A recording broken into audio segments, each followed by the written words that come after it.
My name is April Kayuri Lat. My pronouns are they, she, he, and I am Filipino. I am also the Senior Manager for Innovation and Research here at Healthy Teen Network. Today, I am joined by my team member. Thanks, April. Hi, everyone. My name is Patricia. My pronouns are she, her, hers. I identify as a Southeast Asian. I was born in Indonesia and I've been in the United States for about 10 years. And I am a design researcher at Healthy Teen Network. And we're both so excited to be talking today. April, can you tell us why we're here today? I'd love to. So, welcome everyone to our discussion about cultural experience and shared identities. Um, and we'll be using the movie Everything Everywhere All at Once to center our discussion today for Asian American, Native Hawaiian, and Pacific Islander Heritage Month, as well as the months it intersects with, which is Mental Health Awareness Month and Sex Ed for All Month.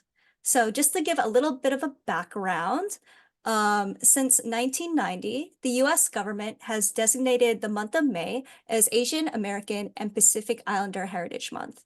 And this month was made to celebrate the achievements and contributions of Asian Americans and Pacific Islanders in the United States.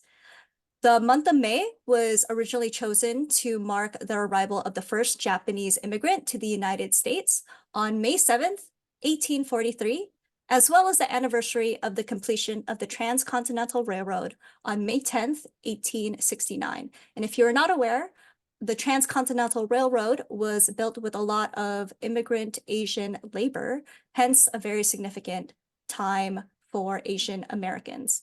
Many of us have experienced being perceived as simply, quote, Asian, or perhaps, I don't know, Patricia, if you've experienced this before, but I have. People try to guess our ethnicity and make Mm-hmm. generalizations as us being Asian. And for others, especially those who are not East Asian, like Patricia and I are both Southeast Asian, we're often not even considered under the umbrella of AAPI. So it's only very, very recently that even Native Hawaiianer was introduced into the NHPI month label. So really, we're trying to be very inclusive of all Asian voices here. And beyond that label of Asian, each of us also just identifies more than just Asian specific labels. And like I said earlier, it also shares the same month as Mental Health Awareness Month and Sex Ed for All Month. Can you tell us about those, Patricia? Of course. So every May since 1949, we celebrate Mental Health Awareness Month. And I got this from National Alliance on Mental Illness, just short for NAMI, where we raise awareness about mental health. We want to talk more about it, we want to normalize it, and in an effort to reduce stigma around it. And also, I think some organizations extend additional support or even more support to those who are struggling, especially this month. And then this month is also May Sex Ed for All month, where previously it was known as Teen Pregnancy Prevention, whose wording can be quite stigmatizing and problematic. And so the shift, hopefully, is to reduce that stigma and raise more awareness and kind of call for real investment in sex education in schools and communities. So we really want to stand with young people so they have the power and the right to access the sex education and healthcare they need. So, should we talk about what Everything Everywhere All at Once is about? I know we've Yes. chosen specific background for our Zoom. What is yours about, April? Yeah, so just to give context for today's conversation, I mean, we have the month of May, right? And one of the big cultural, I'd say a big cultural defining moment for Asian Americans is this movie called Everything Everywhere All at Once. And we'll be talking about that today as a lens of exploring our shared cultural experience and also identities, but also what makes us different. So fair warning, this movie or this conversation will go into details about the movie. So if you have not watched it yet, do yourself a favor, go watch it first and then come back to us. So to begin with, actually, before we get into the scenes, Patricia, can you actually give people a synopsis about Yes, the movie? Yeah. that would be great. Thank you for that. So I know there's many different interpretations of the movie. The setting of the movie starts with a Chinese American immigrant family who sort of owns a laundromat, and kind of deals with the stress of running the small business, dealing with customers, and kind of filing taxes. That's sort of like the main plot of the movie. And so the setting is super fun. It's sci-fi action. There's like multiverse. There's alternate realities where you see like all the characters um, kind of experience, and there are different points throughout the movie where they, people, the characters from different realities meet and experience, sort of like interact with each other. So it's one of the movies that's very, very well produced. And it's, I think the subtext of the movie, or I guess maybe the main plot of the movie, is the struggle between the mother, Evelyn is her name, played by Michelle Yeoh, and the daughter, her name is Joy, played by Stephanie Sue, trying to accept one another, especially with the daughter's queer identity. And so you see a lot of mental health struggles, family dynamics, and sort of like cross-cultural relationships between both of them, but also with other people in the movie.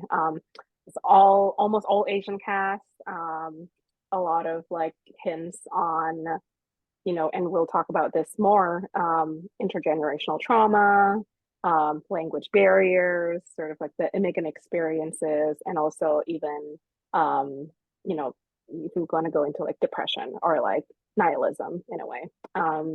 What do you think about the movie, April? That's a really good summary of the plot. But like for me personally, what this movie celebrates is just seeing our potential as Asians in media. We've had other things such as the Joy Luck Club. We also had Crazy Rich Asians, right? But this movie in particular resonated with a lot of Asians Americans for a good reason. And also it resonated a lot with the actors themselves.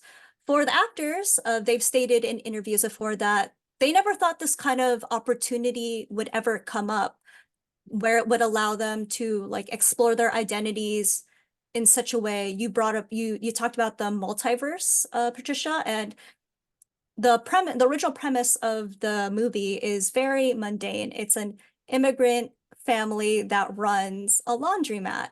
But through exploring different universes, such as like sci-fi, being really rich, being supernatural, and so much more, it allows these actors to showcase all their kinds of potential and all their talent in a way that just hasn't been done before.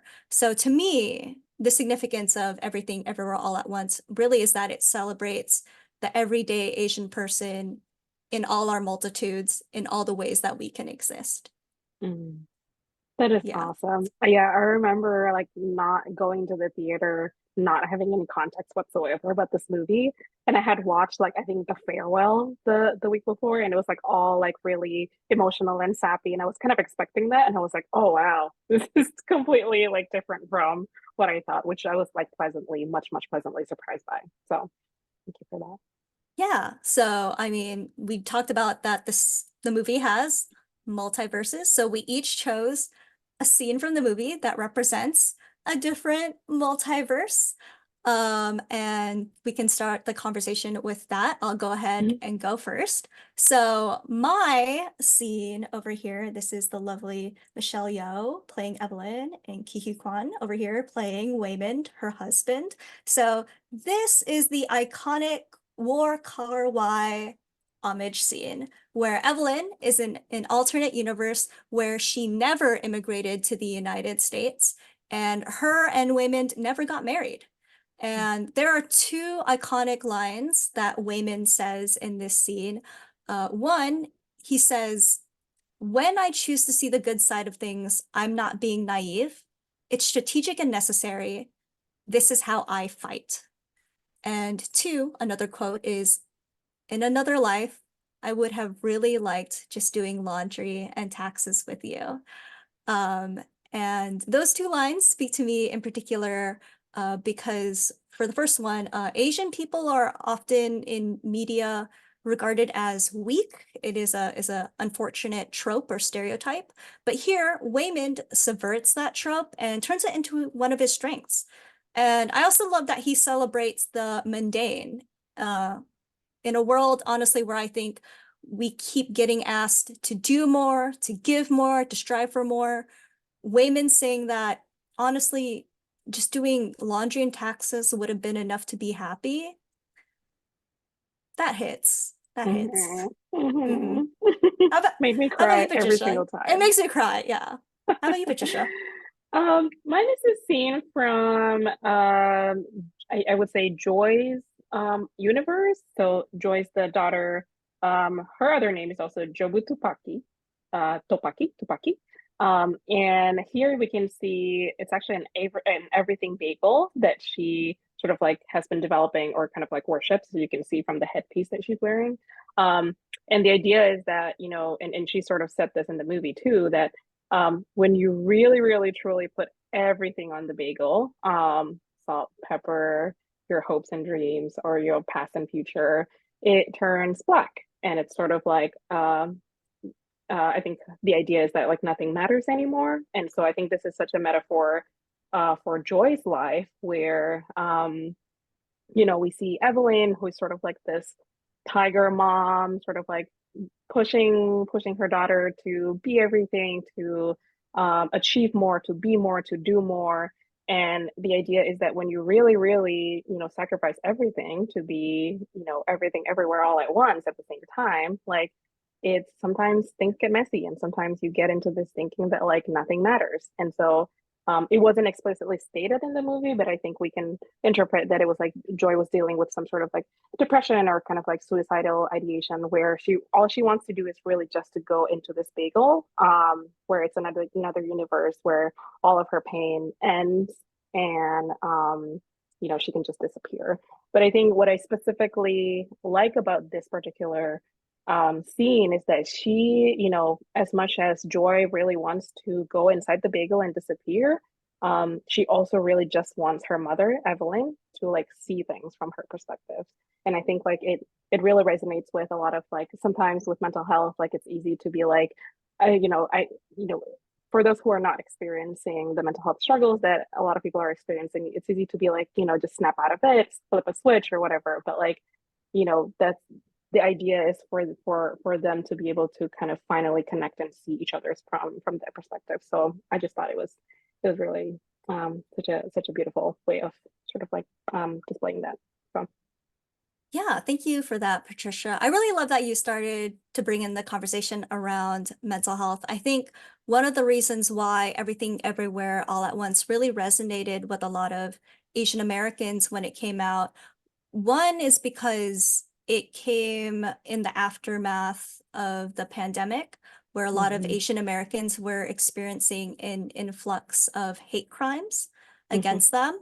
So just really finding a moment to be celebratory about us in media after so much pain and trauma has been afflicted in our community. And another reason is that Asian Americans are statistically one of the lowest populations in the United States to actually seek mental health care. So mhm, to be able to see a character who is probably in similar age to a lot of the people watching, which I believe was probably around maybe late Gen Z or millennials, and see, spoiler alert, that at the end, the mom, Evelyn, comes to finally accept her daughter Joy. I think that's like a lot of things that like people had wanted to see for a long time. It wasn't glorifying our pain. It was mhm, just being very real about the struggle that we go through and to show that there is a way that like you can come to maybe some understanding between you and your parents, even if it feels like in that moment, no one understands what you're going through. mhm. Um, to me personally, I think the movie itself is about hope in a lot of Mm, ways. You talked about how like the everything bagel and like Joy wanting to go inside of it as like a black hole to disappear is like her suicidal ideation or her nihilism.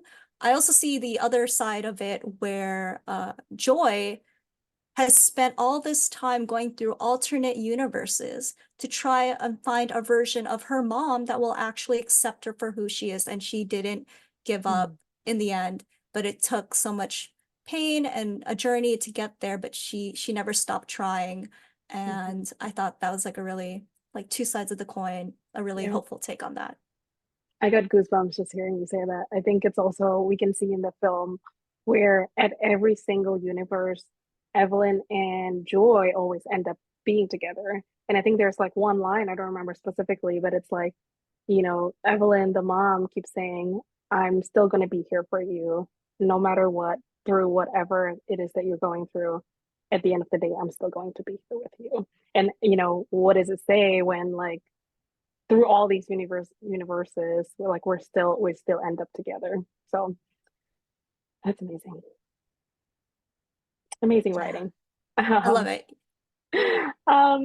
should we talk about sort of like how the themes of like family, including generational differences and cultural expectations, affect sort of like how we see our own identity and sexuality, and sort of like a disclaimer that we're kind of just talking about our personal experiences here, kind of like what April was talking about, that we're not a monolith. We don't represent all groups of Asians. Like we're just here to talk about our own personal stories. Yeah, for sure. And a lot of these things do happen in the movie, and where it does, we'll try to bring in that conversation just to be like, the movie has sparked this inspiration in us, and this is why we decided to talk about this today. Mhm. But yeah, so okay, to start off with, starting off real strong here, Patricia, did your parents ever give you the talk? What is the talk? I never even got it until I moved to the US. No, definitely no. Nothing, no talks about sex, no talks about menstruation or puberty or just how your body's changing. Like, not until I was 18 and I moved here did that was my first, experience like touching even a condom that my RA in my dorm was giving out. And I was like, why do they have flavors? And I'm like, it's such a big cultural gap, I think, that like even back home in Indonesia, like I don't think my sister even had that talk. And I don't even remember how, like, what my first menstruation experience was like, because it was just so like you're supposed to hide it. Like it's so taboo to talk about that, like, I don't actually even remember what it was like. But it was just like, yeah, it was just, the expectation is just for you to study hard, go to school, study hard, don't look at boys, don't look at girls, don't go beyond what the society is telling you to do. Everything else beyond studying is a distraction, like relationships, studying, relationships, sex, everything's a distraction. But yeah, definitely no talk whatsoever, not even now. So Same. Honestly, yeah, same. yeah. Yeah, yeah. I do find it's hard to even talk about the work that we do. But also before I get into that conversation, my parents also did not give me the talk. My first encounter with sex ed was in school, and I went to a private institution that had like religious backing basically, and my first sex education experience was a priest Mhm. um putting a condom on a banana. Wow. Didn't know how to talk to my parents about that one because there wasn't language that I knew in Tagalog or Filipino of how to describe what happened. And my parents Mm, also could not tell me what I was supposed to expect or anything like that. And yeah, to your point about like my parents also very much were like, focus on studying, don't date. Um, that's all a distraction, just focus and you'll succeed in life basically, right? mhm, Um, and I think that brings up the idea of like the model minority myth for mm, Asian Americans. We do have this stereotype that our parents are so-called tiger parents. They're very, you know, they're very, I won't say forceful, but they're very, very Hmm. adamant that we Tough study. love type of Yeah, thing. Yeah. exactly. That we focus on our studies and, that'll prepare us for in life. But in reality, there is like downsides to what the model minority myth is a stereotype of. Like, yes, we're talking about our experiences here, but we're talking also about like the negative side effects of that. Like, we didn't have a crucial part of human biology education of like, you Hmm. know, sex ed. And this is why our work touches on having sex ed for everyone and having inclusive sexual education, one that, maybe is in other languages for people that speak English not as their first language, and reaching out into communities where this isn't necessarily the norm. So that's why we really believe in sex ed for all, because in some households, as we can see from our own experiences, we're just not getting that kind of education. So being able to have a place where we know we can get accurate medical information that is tailored to however old we were at that time is very important. Hmm. Um, so Definitely. Yeah. yeah, Can you talk a little bit more about, your struggle with explaining the work that you do? I think yeah. you alluded Oh a yeah, little bit to yeah, it. Yeah. for sure. Yeah. So I mean, here at Healthy Teen Network, we work with, sex research, sex education, and also just supporting youth serving professionals. And honestly, I'm pretty sure there is a word in Tagalog or Filipino for it, but it's not something that was normalized. Definitely not Mm, something my parents brought up in everyday or even common conversation so that I knew the words to be able to breach the topic with them. mm, So even now, it's hard for me to explain the work that I do here, and they can really only understand it in the way that they themselves grew up having sex ed back in the Philippines, and how I don't necessarily want to say like sex education back in the Philippines is limiting in a sort of way, but it definitely isn't as maybe like holistic of a scope, and because their understanding was also from like many, many decades ago, right? mm. Things have changed since then. Um, yeah, it's just hard when Yeah. you don't have the language Hmm. to communicate with your parents or even my grandparents, for example. Like I definitely don't think I'd be able to even speak with my grandparents about the work that we do. Hmm. And I feel Hmm. like we see that in the movie. Yeah. When it kind of in a different context, but when Joy, for example, is trying to come out to her grandfather, to her Gong, Hmm. she tries to introduce her girlfriend Becky to her Gong as Nui Pengyo, but before she can say Nui Pengyo, which literally means girl friend, her Hmm. mom, Evelyn, interjects and is like, "Oh, Gong, this is Joy's good friend. Joy's 好朋友, Hmm. good friend."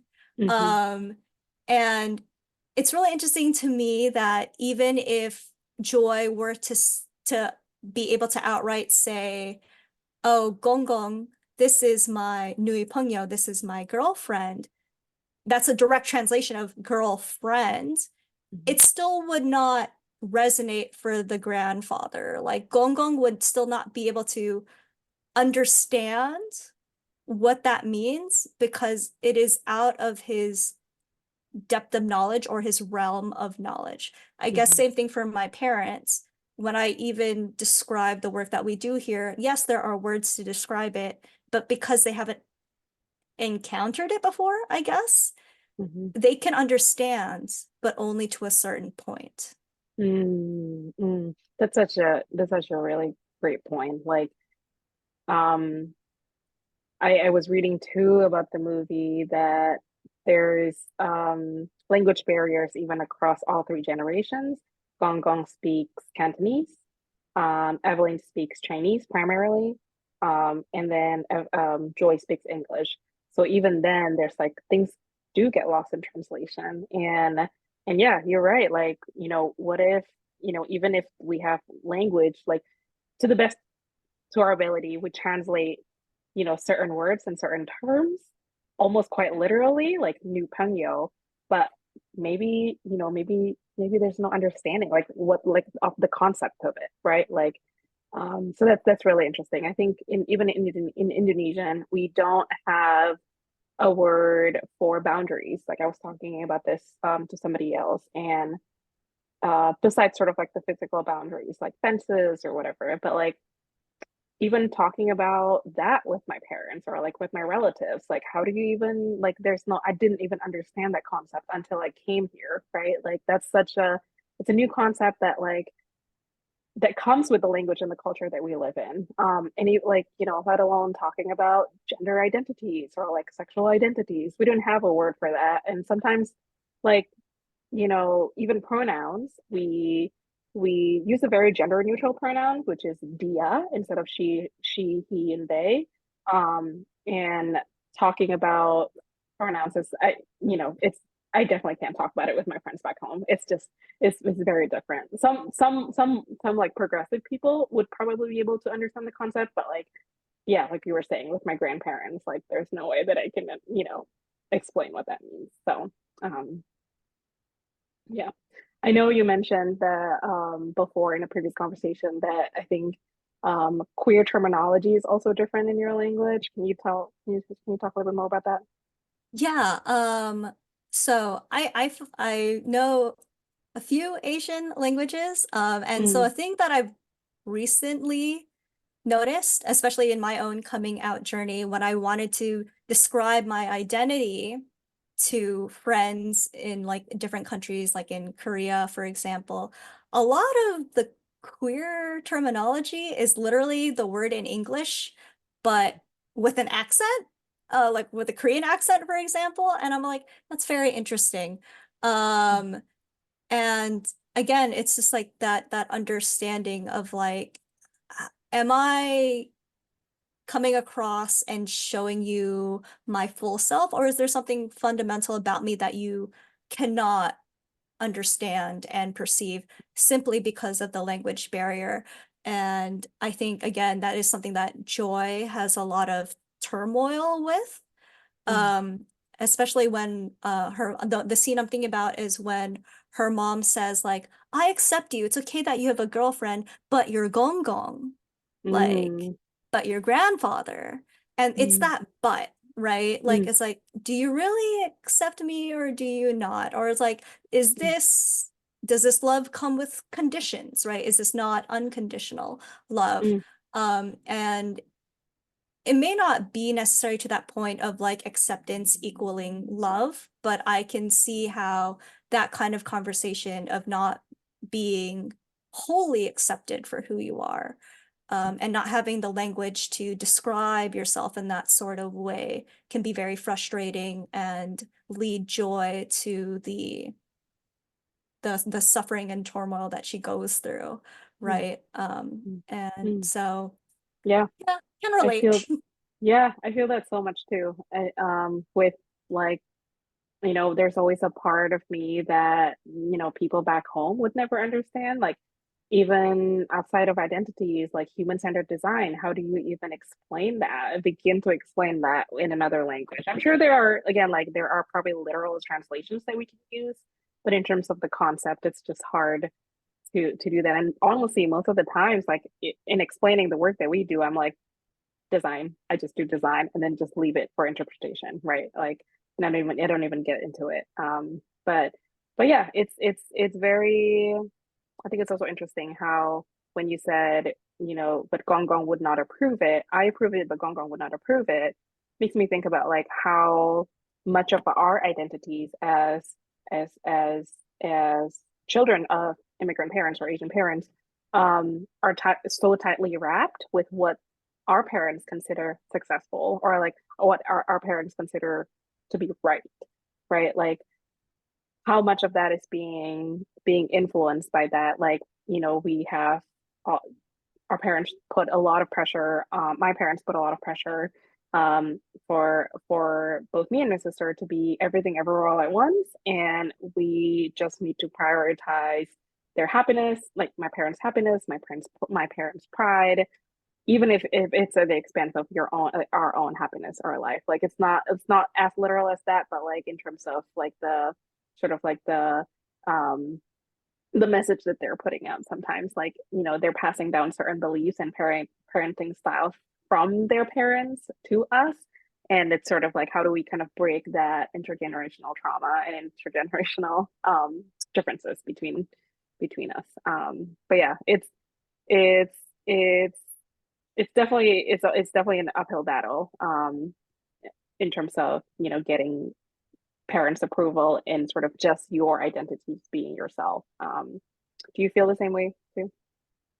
Definitely feel the same way, for Yeah. sure. For Mm, sure. Definitely experienced what you talked about as well. I'm also just trying to think of like honestly when things get difficult, I try to putting my human-centered design lens here on. I try to yeah. empathize. I try to empathize Mm, with my mhm, parents and being like, wow, you came to this country, you didn't know this language, and yet you built a house, you built a family here, and like ultimately what you wanted me to be is safe and successful. And the only way you knew it is by the limited scope of what you can define as success. Like mm, when I talk to my parents about like the work that I do, this was not at all in their list of options that they had for me growing mm. up, right? They What are just the didn't options? the What are the options. options for you? Oh gosh. Oh God. Okay. Not to, again, not speaking as a monolith, Yeah.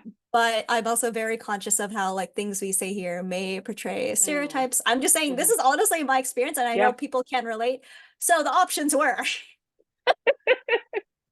a doctor, Yep. classic, Hmm. a lawyer, Hmm. and because I'm from San Francisco, an engineer. Yes, Mm. we Oh love my we gosh. love that. That Um, is actually exactly the same options for me. Like, even to this day, my parents are like, "Are you sure you don't want to get a PhD and become a doctor?" Like, to this day. yeah, I don't think they'll ever, in their own way, Yeah. stop nagging us. And Hmm. I think we talked about language barriers before, but I think interpreting the actions and words that they say might not explicitly say, I love you, but there are ways in which that they show and care for us. And I think that was a lot of the strife that Joy was facing in the movie was like she did not get that outright I love you, I accept you for who you are, right? It was just like other things, like the pressure that she was putting onto her daughter because that's how she thought she could be successful. And a lot of that pressure also came from Gong Gong, from Hmm. like Evelyn's father, of like this, notion of success. Like they're going back to the premise of the movie, the laundromat was not doing so well.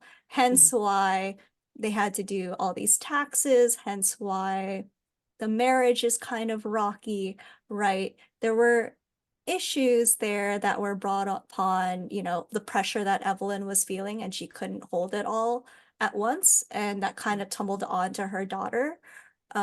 So I can empathize. And again, I Hmm. think that's why a lot of people resonated with this movie is because they just saw themselves in that movie in a way that hasn't been seen before, or at least not to this extent, not this celebrated, and not this, dare I say, like fantastical and wonderful, right?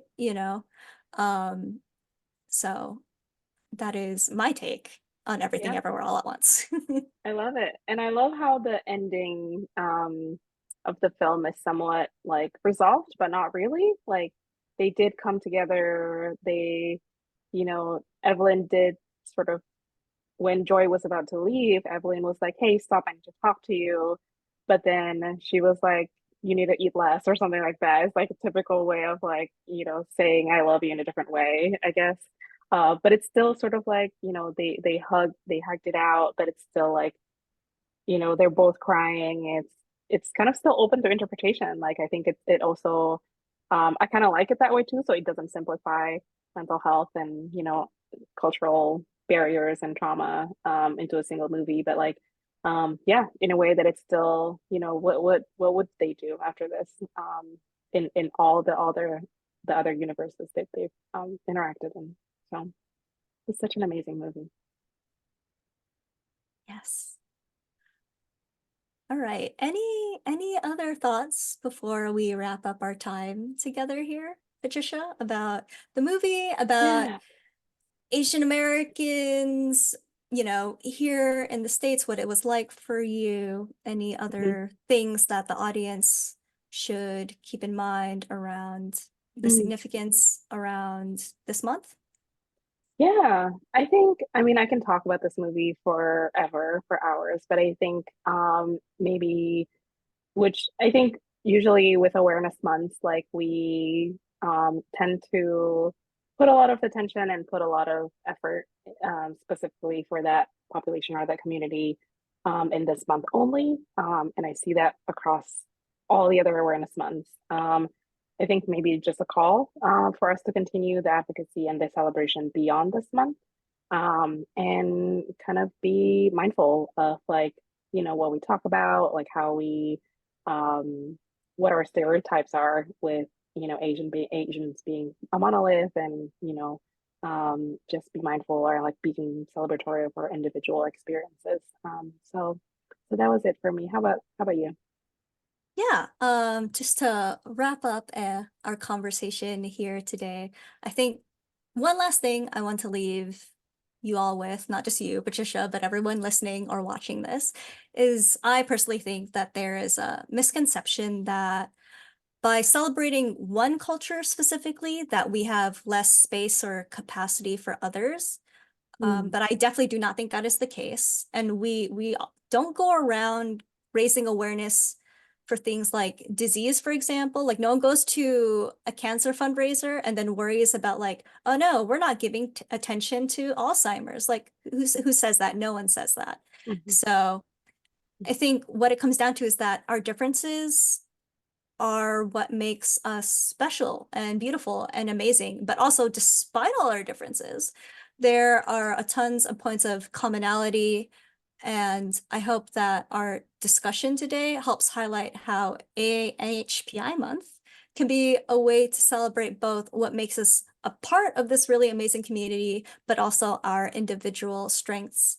And that's the last thing I have for you. I'll go ahead and say thank you again to everyone for joining us on this discussion.